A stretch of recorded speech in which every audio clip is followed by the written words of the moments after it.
Nanes.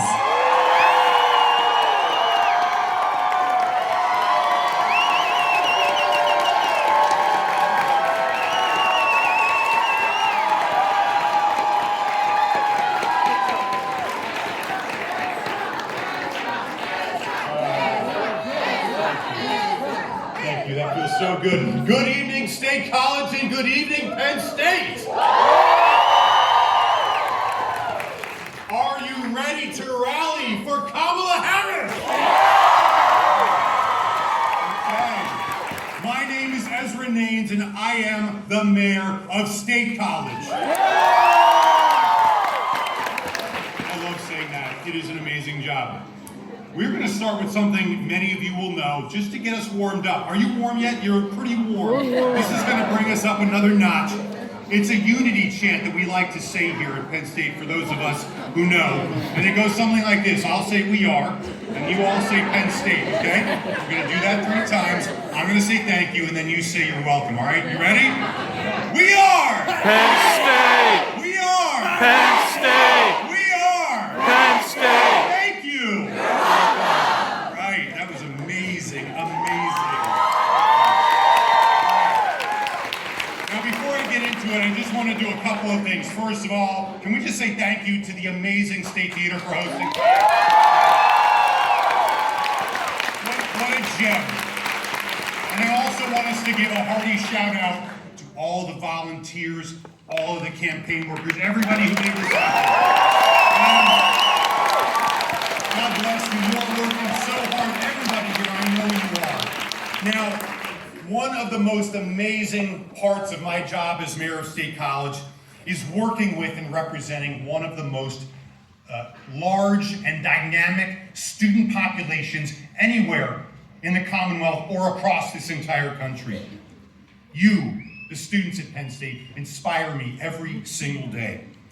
Now, in 2020, we saw how pivotal Pennsylvania was to electing Joe Biden and Kamala Harris. Yes. And also, I thought, putting an end to the Trump nightmare. We thought it was over, but unfortunately, as you know, he's back. And at this moment, the polls are too close to call, okay? But I've seen the power of the student vote here in State College. On November 5th, this campus, this room, right here, this room, could sway the election one way or another, right? Yes. That's incredible.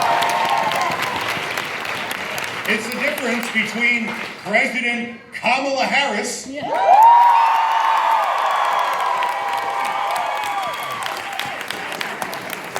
or coming up just short. Yes. We don't want to let that happen. Your vote matters that much. Now, listen, I really don't want to talk about Donald Trump, but I have to right now. Trump is not a leader. It's just that simple. Yes, that's true. He will say or do anything to advance his own interests, no matter how much damage it does. He tears people down instead of lifting people up. That's not leadership. That's weakness.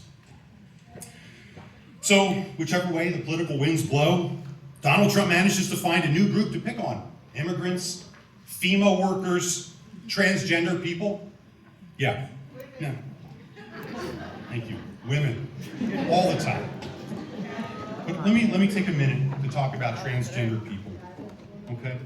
Standing up for transgender and LGBTQ rights is not just principle to me, it's personal. When Trump demonizes and dehumanizes our transgender community, and he's spending tens of millions of dollars to do this, he's using a vulnerable group as a political weapon. He's violating their human dignity, and he puts them in real danger. Members of this community in danger, okay? This affects my family. So earlier this year, I am so proud to say that the State College Borough Council, the lawmaking body over which I have the honor of presiding, declared itself with a unanimous vote that this is a transgender sanctuary city right now.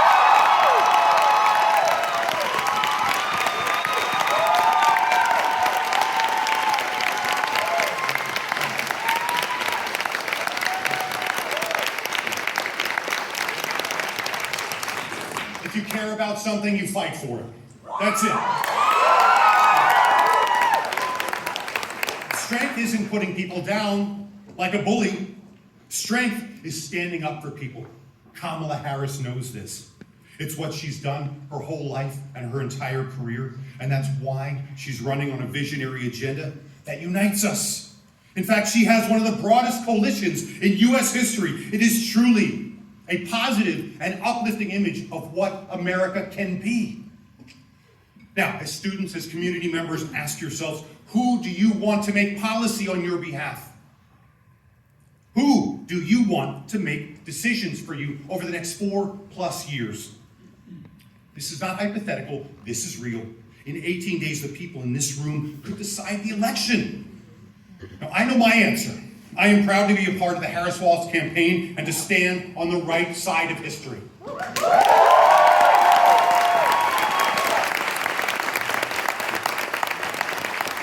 Now, last thing, I urge everyone here tonight to not just vote for the top of the ticket, Harris and Walz, but to make sure we elect Democrats up and down that ballot. Every circle, leave nothing undone. Every single candidate, every Democrat, elect them. We need to re-elect Senator Bob Casey in Pennsylvania.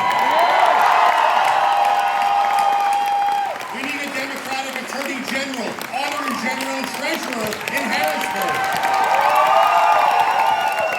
And more than ever, your state elected officials, like our incredible Representative Paul Takeoff. Paul, stand up.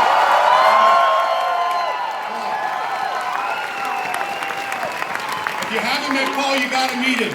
We gotta send him back to Harrisburg. We need him. Yes, electing Paul and our other state representatives could be the difference between an abortion ban or abortion rights being protected by law.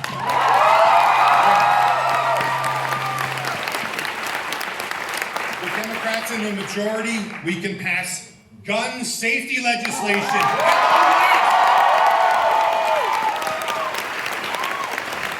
We can protect everyone's right to vote.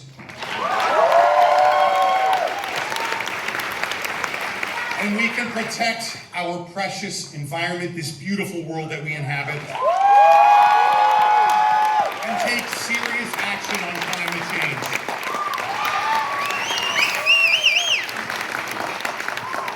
So, yes. Actually, another great candidate, Zach Walmer for U.S. Congress. All right. This is a shout-out moment. I'm going to wrap it up. Margie Swoboda, chair of the Center County Democratic Committee. Thank you, Margie. All right. Here we go. So, are you ready to do this, Penn State and State College?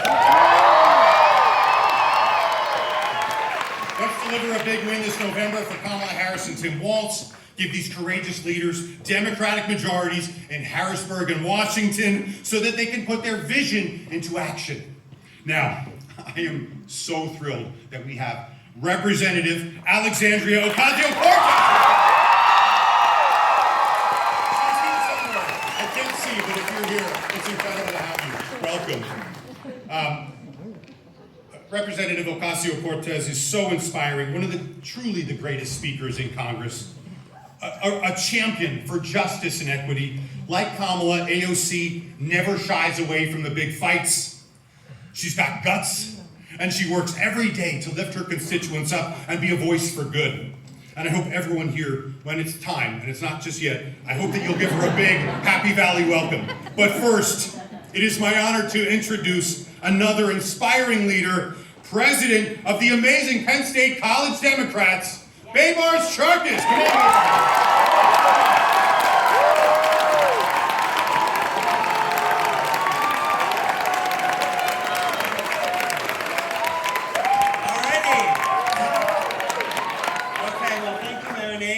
Good evening, State College. I want to say a special thank you to all that have come, but an especially special thank you to all of the members of the Penn State College Democrats and Penn State Students for Harris. Thank you so much for joining us tonight. So as the mayor said, my name is Baybars, Charkas, and I'm the president of the Penn State College Democrats, and I could not be more excited to welcome here today Congresswoman Alexandria Ocasio-Cortez to Penn State!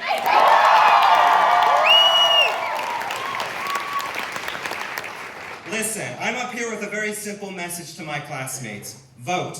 It has never been easier to cast your ballot, and yet I still see so many young people passing up the opportunity to exercise their right to vote. We need to vote because we are voting for our own futures. We get to choose the world that we want to live in after we graduate and enter the workforce. Donald Trump's Project 2025 agenda for America is to cut taxes for the ultra-wealthy and force all of us to pay that bill. Our taxes would go up and we would have less and less opportunities to build wealth and financial stability. Owning our homes would become out of reach for many of us, and we would be stuck with his extremist Supreme Court for a generation. Women would be forced to live under a national abortion ban and would lose more and more of their fundamental freedoms. Look, I don't know about you, but that is not the country I want to live in. That is why I am excited to cast my ballot for Vice President Kamala Harris and for Governor Tim Walz. They have a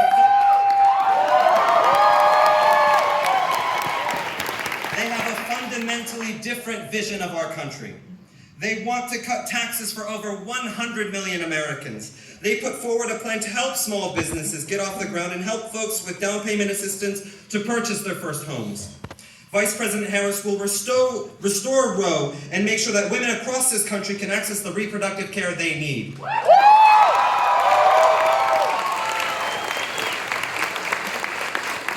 In short, I believe in an America where our fundamental freedoms are protected and everyone has an opportunity to get ahead. That is the America that I want to live in, and that is why I hope that you will all join me and my friends in the Penn State College Democrats in voting for Kamala Harris on the 5th of November.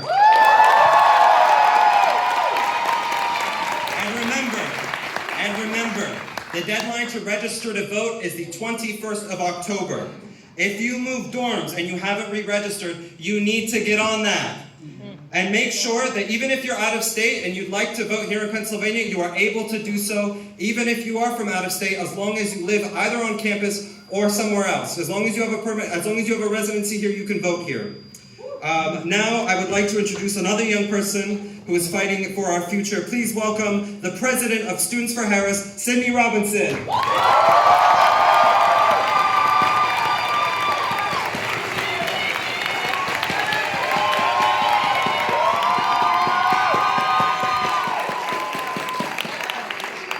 Thank you, Mayor Nanes, and thank you, Baybars.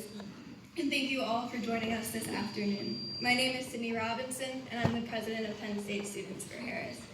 Don't worry, I left my bullhorn at home, so I won't be asking you if you're registered to vote at your Penn State address this time. I'm proud to join so many students today to talk about why young people and students here at Penn State are so excited to get out the vote for Kamala Harris, Tim Walz, and welcome Congresswoman Alexandria Ocasio-Cortez to Penn State.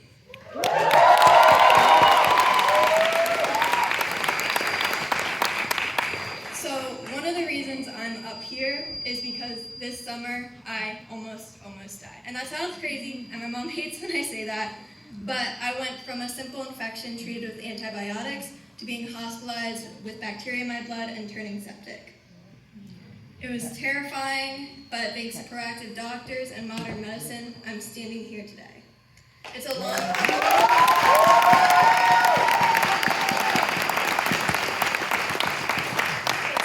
to recovery, and the microphone didn't like it either. We're getting through it, and I'm just blessed to have the chance to recover.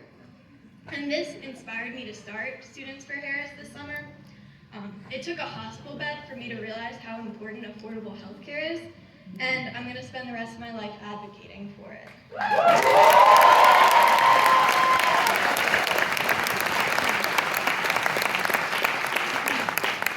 In this election, there's only one candidate, Kamala Harris, who is committed to ensuring that all Americans have access to equal, affordable healthcare.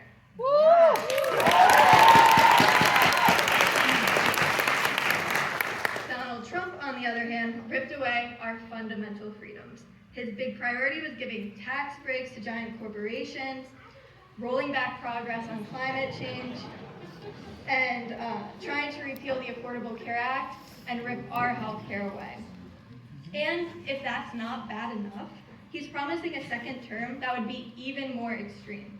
He wants to make himself dictator on day one, with virtually unchecked powers thanks to the Supreme Court's recent ruling and the Project 2025 agenda. He wants to direct the FDA to ban medication abortion in Pennsylvania and every state in the country. He'll continue to let the big corporations cheat workers and so many other things. Vice President Kamala Harris, on the other hand, has a bold vision for the future. She wants to lower costs for groceries by taking on corporate greed. She wants to build up the middle class and make sure that every person has access to a good paying job, affordable housing, and financial security. And of course, she'll put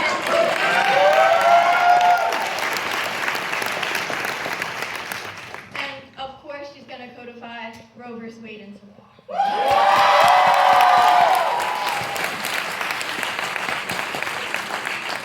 The issues that young people care about are no different than the issues that all Americans care about. We want a leader who will prioritize the working people and instead of Wall Street billionaires. A leader who will fight for the middle class and who will ensure that we're a country of freedom. And that leader is Vice President Harris.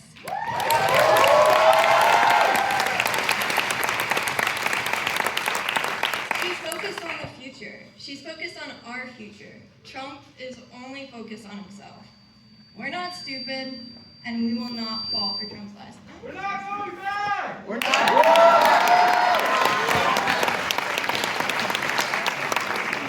Here in Pennsylvania, we have the rare opportunity to determine the outcome of the most important election of our lifetimes, because the path to the White House runs through Pennsylvania.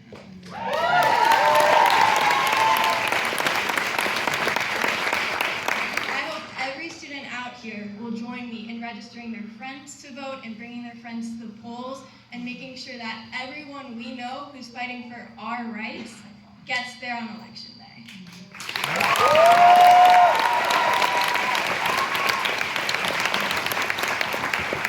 Now, I have the honor of introducing someone who's been fighting for the working class and young people since her first day in Congress.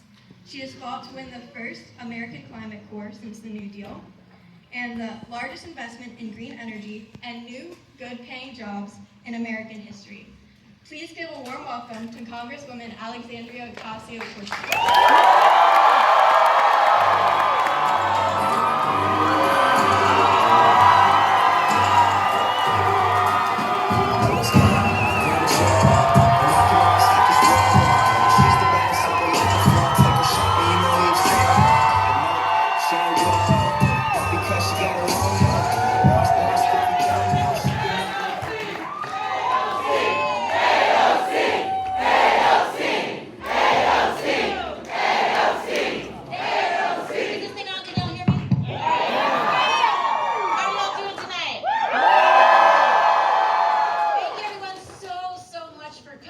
My name is Alexandria Ocasio-Cortez.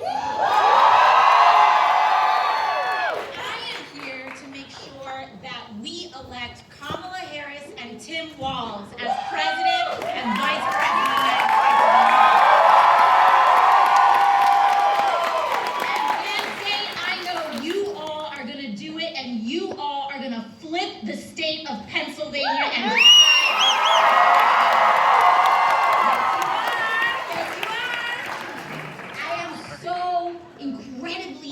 to be here. We've got something like 17 days left until this election. How many of y'all have filled out, sent in your early ballots yet? That's what I'm talking about. Who here hasn't? It's okay. It's okay. I'm just going to send you a little text.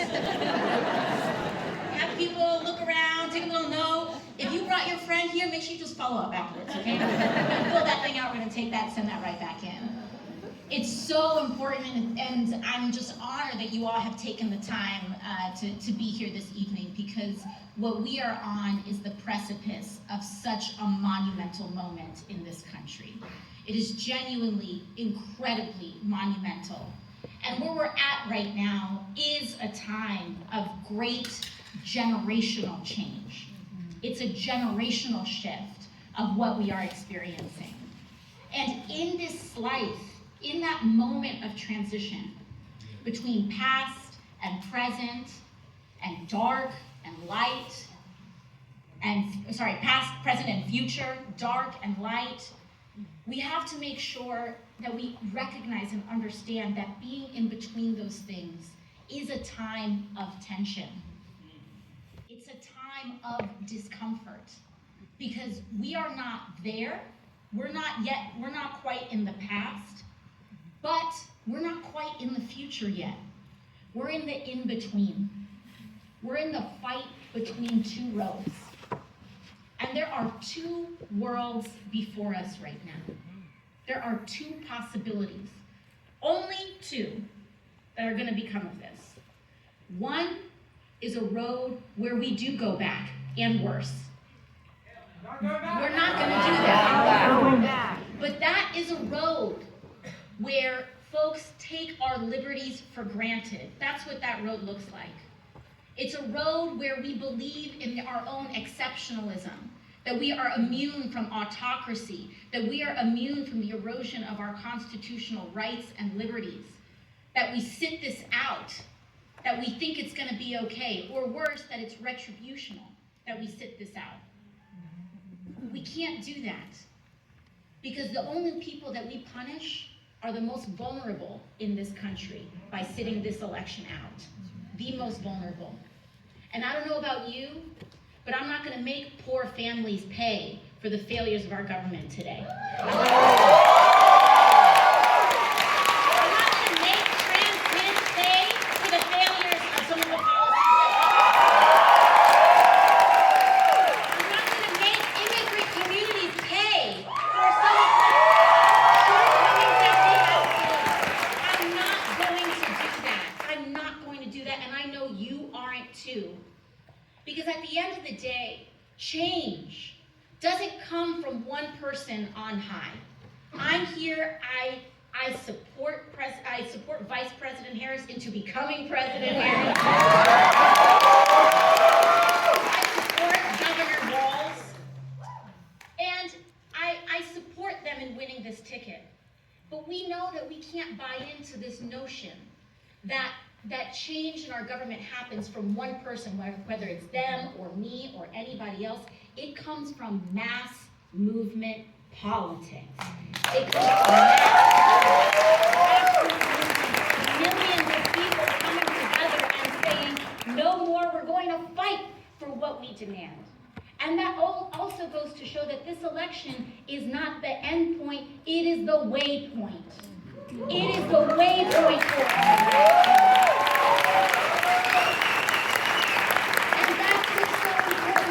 To understand is that the other road that we can pick, the other path that we can pick, isn't just in rejecting the darkness, it turns into Candyland.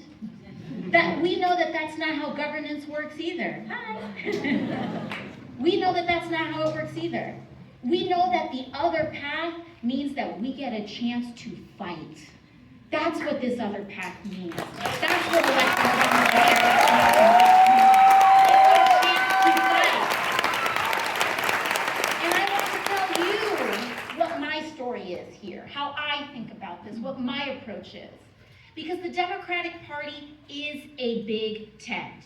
I'm not here to brush that under the rug. We don't all believe all of the same things. We are a coalition. We are a coalition.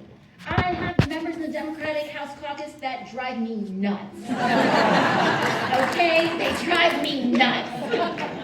And we go out and out. Sometimes they close that door. We have a caucus meeting once a week, close the door. All these reporters hide outside because they're trying to overhear like who's arguing with who. And we have it out. There's some things, certain issues where I could not disagree with them more on. But what I do know is that we have more in common than we have with those guys. And I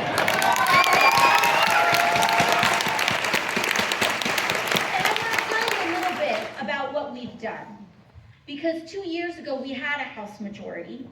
We had a Democratic House majority, and we passed major initiatives. And even with all of our diversity in our caucus, the disagreement that we have in our caucus, the differences of opinion that we have, nearly every single one of us, and we passed in the House, we passed raising the minimum wage to $15 an hour. Now, when we talk about the Senate, that's another story we'll get to. But I want you to know what the people's House, when Democrats are in charge, what we have done. We've passed a $15 minimum wage, and I personally am looking forward to raise that even higher. We passed common sense gun safety measures. Democrats from Kansas, New York City, and all across the country said this is what we can agree on. We passed record climate provisions. We passed something known as HR 1, getting big money and lobbyist money out of politics.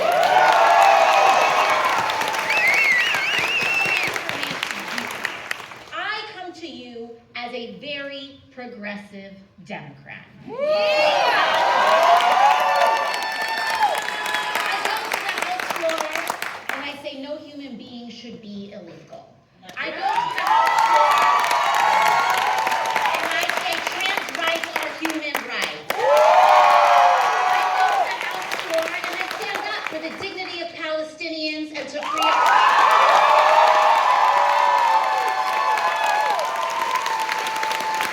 and to say we have to end endless wars abroad financed by the United States. I believe in Medicare for all. I believe in a Green New Deal.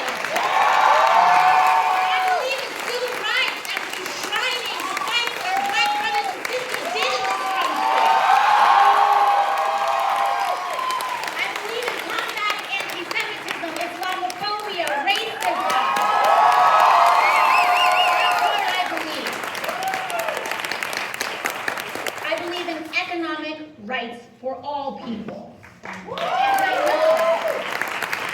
And I know that there's often much disagreement on these issues, but what I do know is that we will never get anywhere closer to that with Donald Trump as president of the United States.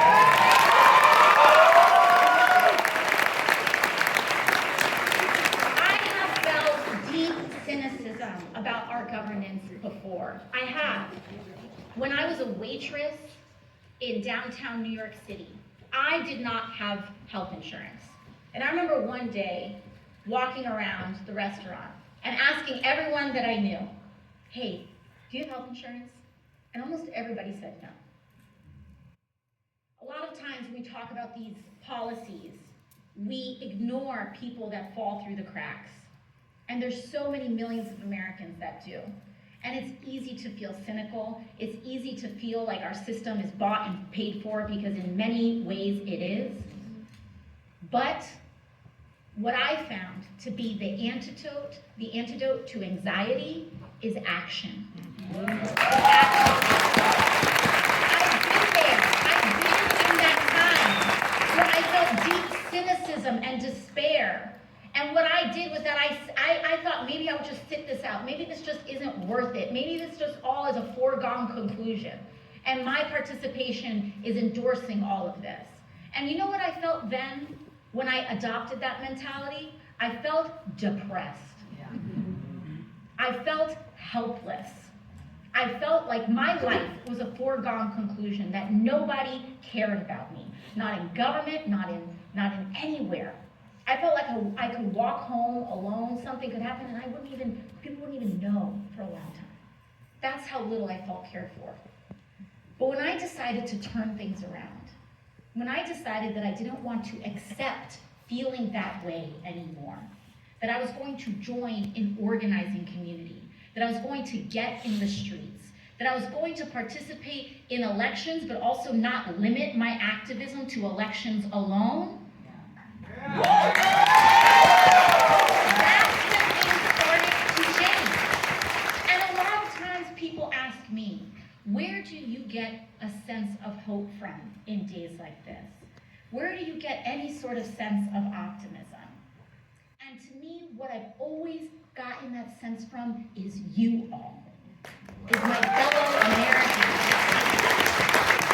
It's just the very fact that there are people willing to stand up and understand that we are going to demand the maximum of what we believe in our future, but we are also going to set and accept and make sure that we accept our responsibilities in setting the conditions that we have today, setting the roles that we have today.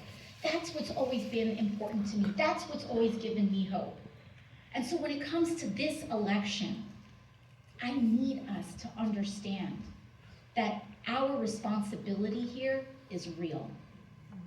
It is our responsibility. And when I say ours, I mean ours. I mean this room's, and I mean young people specifically. Because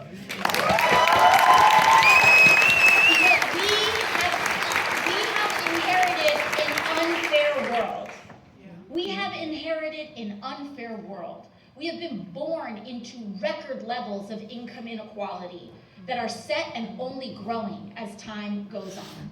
We've inherited a world where prior generations of leadership have set the table so that companies get richer and richer and people's incomes stay the same or get even lower.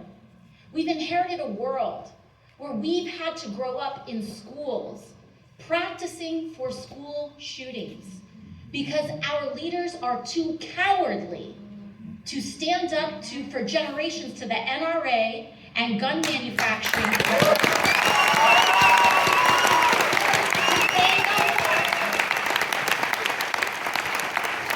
We've done these points to the point that when someone like us, when someone like me or anybody else stands up and demands for things that, frankly, our parents and grandparents had, we had an assault weapons ban until the year 2005. We had tuition-free colleges and universities back in the 70s. We had record investments in housing, in public housing, social housing, and more generations ago. And when we stand up and say, hey, we would like some of those things that they benefited from, we're called extreme. There is nothing extreme about trying to work for a living and put food on the table. There's nothing extreme about it.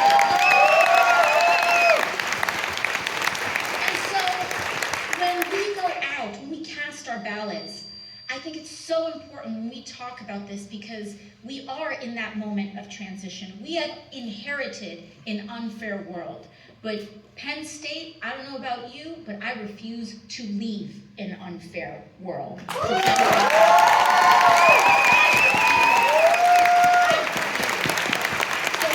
here and I'm showing up and I'm saying I don't want kids in when generations to come to have to practice for a school shooting that they think will come. I will not do that. I will not leave a world where we burn oil until nothing is left on this planet. I will not leave a world where we finance endless war so that we're constantly having to take in immigrants and refugees because of all of what is crashing down abroad. We can't do that. We will make sure that we leave a different world, one where people can work 40 hours a week, put food on the table, afford their housing, and live a decent life. And if they want to call me extreme for believing that, bring it on. If you want to call me extreme for saying a woman or any LGBT person should have rights over their body, bring it on.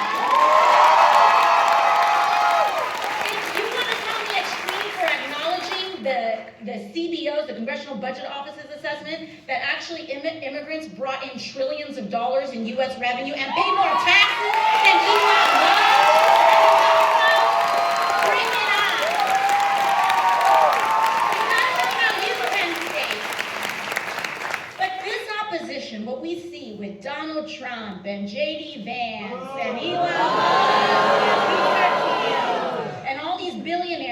they can buy our democracy with a check, I have a message for them.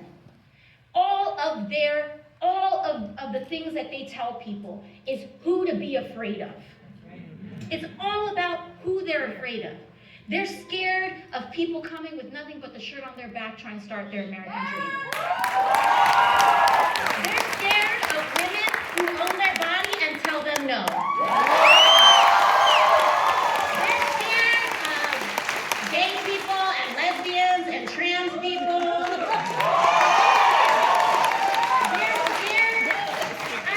They're scared of New York City. They're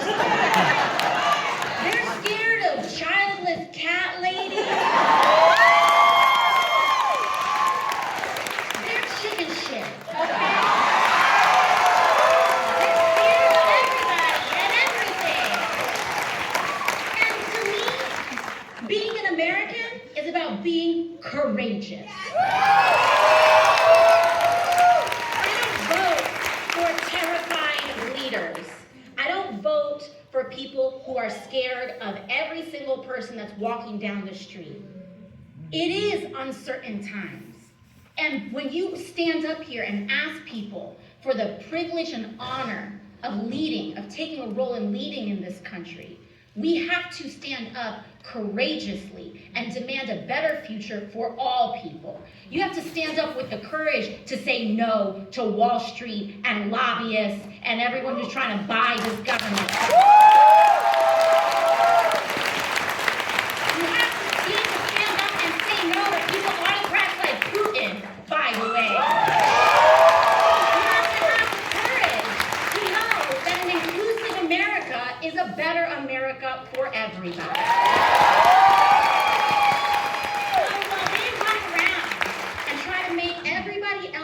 Scared as they are, what we need to do is say we have nothing to fear.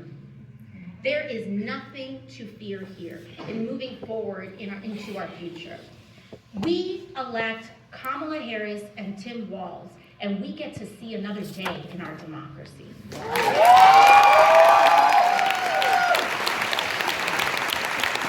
we're gonna fight. We're gonna fight.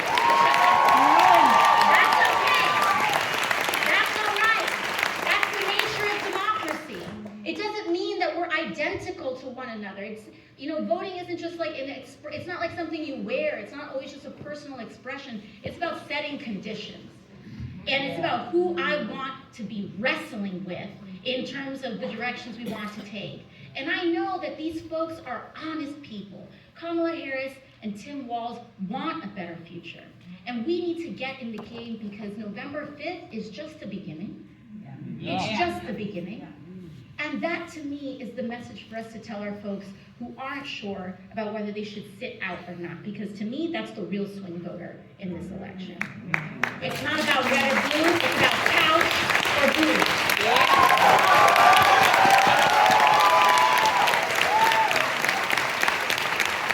And when it comes to that decision of couch or booth, sitting out is not a choice to not choose.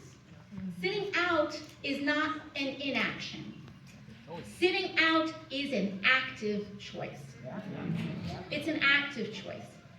And when we think about who will suffer from that, it is not the most powerful and privileged people in this country that will suffer. It is the people whose rights are most at risk. And so to me, when I think about participating in democracy, I think about my relationships. I think about power as a scaffolding of relationships. And it's not just a relationship between up and down. It's a relationship from side to side. It's our relationships with each other. And so I vote not just for myself. I vote for my family, my neighbors, people I don't even know. And that, to me, I think, is what this moment is all about. So I want to thank you all so much.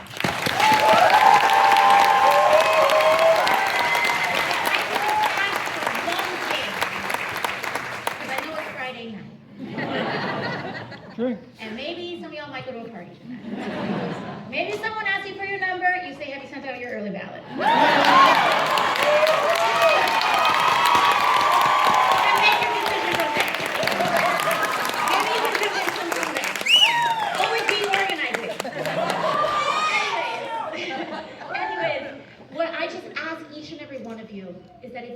find one person to go from couch to booth in the next 17 days, you will have done something to change this country. If each person can do that, yeah, and if you can do one, you can do two, you can do three, maybe one a day. We'll take it one step at a time. But if we could find one person to go from couch to booth, start there, and more and more and more, because we have so much work to do. Pennsylvania is going to be major in deciding this thing.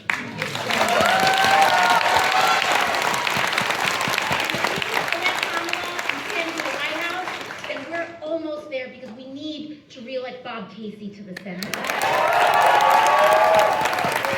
said again to the Senate, because in the Senate, if we can elect a Democratic Senate majority, we can waive the filibuster and codify it.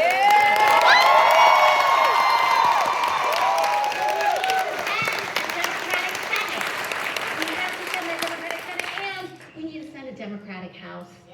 And we'll have 3 swing seats here in Pennsylvania. You've got Susan Wild, you've got Chris DeLuzio, and someone tell me who their winner is? We got Matt Cartwright. We got Matt Cartwright. I knew I had it in there. I was like, okay, let's do group call and response here. So we've got Susan Wild, we've got Chris DeLuzio, and we've got Matt Cartwright out here too. So if you all have a spare weekend to hop on a bus and knock on some doors, even better. Write some postcards, send them out, even better. But I want to thank you all so much, because what I'm looking forward to is seeing that victory on November 5th so we can start our work to building this.